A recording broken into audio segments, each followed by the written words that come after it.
Hello, everybody, and welcome back. It is once again me, the Deputy of Movie Deputy Podcast, bringing to you the last and final movie in the Indiana Jones series, at least to date. So today we're going to be talking about Indiana Jones and the Dial of Destiny. Now, even that title sounds deep, but as have a lot of his other titles, and this one, let's just say Indiana takes us further than he's ever gone before.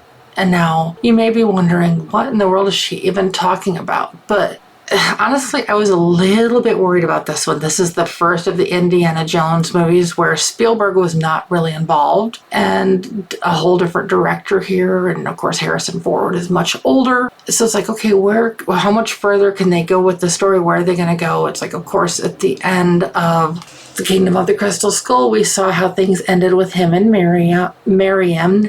And so that you can kind of guess that kind of carries over to this one. And let me just say, you're partly right.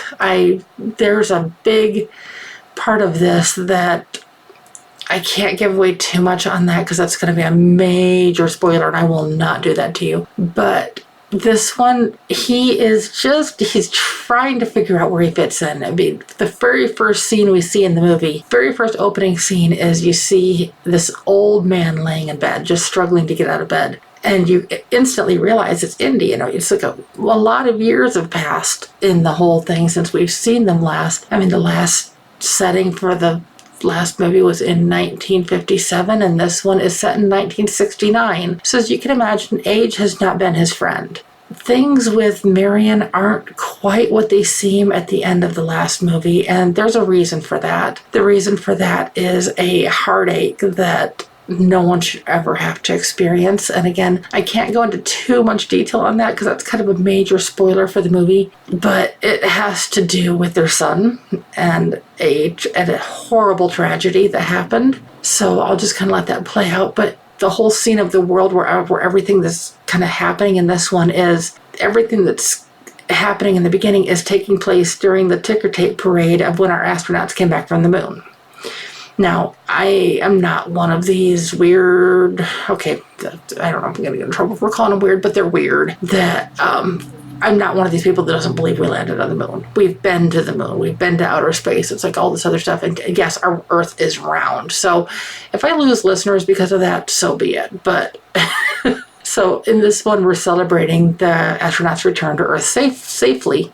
There's somebody from Indy's past that I didn't even know existed. Basil's daughter, and I guess she is Indiana's goddaughter, which, like I said, that's never really been even mentioned or seen or there's been no connection to that in any of the other movies. So I'm just wondering why.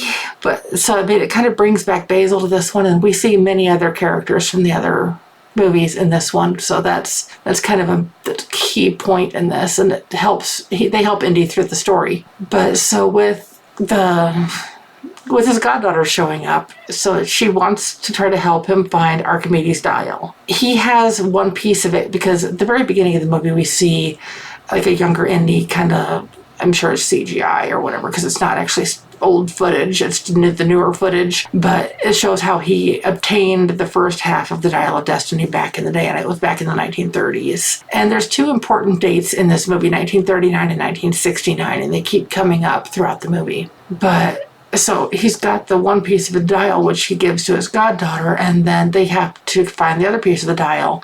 She knows where it's at and he knows how to get it, so they work together and they end up getting that. And they put the dial together, but the thing is, the Nazis also want the dial, and they want it for much darker reasons, much things that would go even beyond the darkness that happened during World War II. It's hard to imagine it being much darker, but yeah, what they kind of have planned is it goes a lot further than what you might think. And so it explains it, but it doesn't explain it. And again, going into too much detail would almost ruin it, and so I don't want to do that.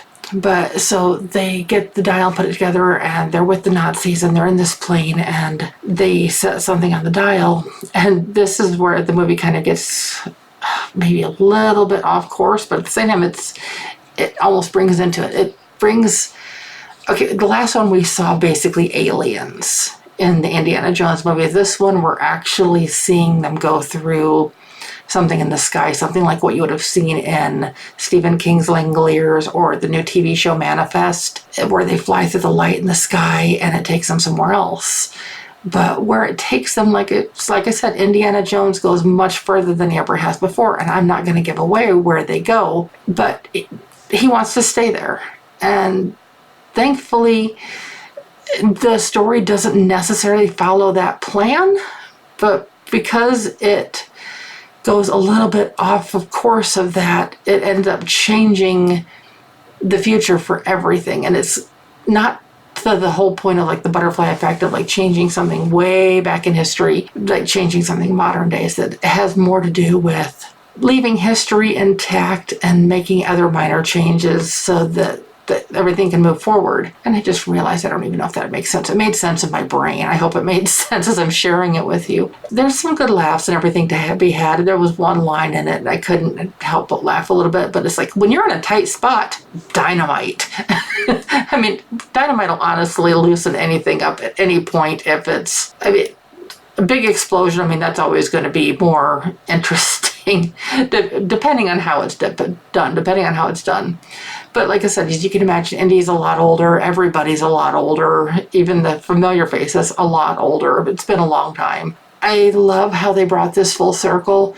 There's going to be a lot of younger audiences that are not going to appreciate this movie unless they see the other ones, because there's a lot of references in Dial of Destiny to the other 4 movies. So if you're familiar with the other 4 movies, you're going to enjoy Dial of Destiny a lot more than somebody who isn't.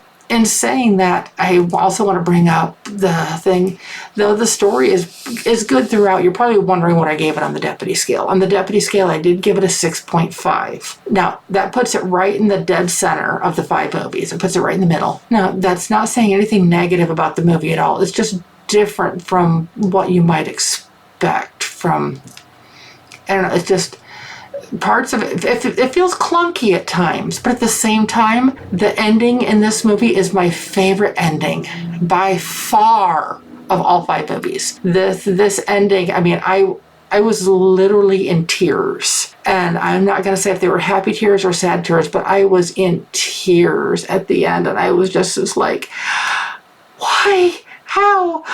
Just so many different emotions, just kind of just all, just from, it's like, my husband and I actually saw this movie together, and he enjoyed it, but there was a few things that he said he's going to have to watch it again, just kind of, it goes through things really fast at times.